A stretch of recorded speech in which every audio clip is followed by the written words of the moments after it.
আমাদের সবচেয়ে বড় ইস্যু ছিল সীমান্ত সুরক্ষা, অবৈধ অনুপ্রবেশকারী। আমরা বিএসএফকে ল্যান্ড হ্যান্ডওভারের প্রক্রিয়া শুরু করেছি, প্রত্যেক দিনই ল্যান্ড দিচ্ছি।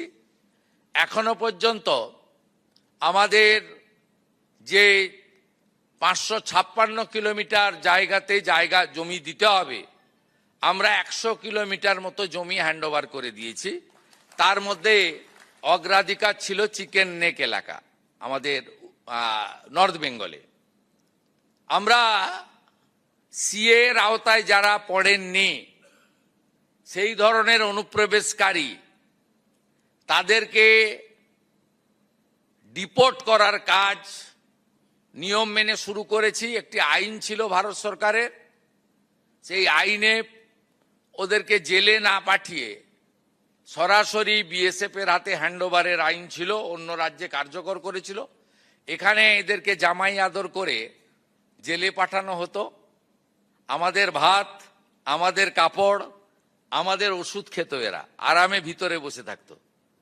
এবারে একবারে সরাসরি হোল্ডিং স্টেশন বানানো হয়েছে বর্ডারের জেলাগুলিতে। সেখান থেকে এখন অবধি 4800-কে ওপার পাঠিয়ে দেওয়া হয়েছে। আর এখন আমার হাতে আছে হোল্ডিং স্টেশনে 836 জন। তাদেরকেও আমরা তাড়াতাড়ি খাইয়ে পরিয়ে ওদিকে পাঠানোর ব্যবস্থা করছি। এটা প্রক্রিয়া চলবে, এটা একটা বড় ইস্যু ছিল। আর সীমান্ত সুরক্ষিত হয়ে গেলে, এখানে এমনিতেই পালিয়েছে, হাকিমপুরের চিত্র আপনারা দেখেছেন, এমনিতেই ভাগো পালাও, এটা এমনিতেই হয়েছে। এটা অগ্রাধিকার, নইলে দেশ সুরক্ষিত থাকতো না। বাংলা তো অনেক আগেই ডেমোগ্রাফি চেঞ্জ হয়ে গেছে, আপনারা সবাই জানেন। তৃতীয় হচ্ছে সেন্সাসের কাজ আটকে রেখেছিল আগের সরকার। আমরা সেন্সাসের কাজ শুরু করেছি, জনগণনা। আগামী 1 আগস্ট থেকে 15 আগস্ট বাড়িগুলোতে সার্ভে হবে, কত বাড়ি।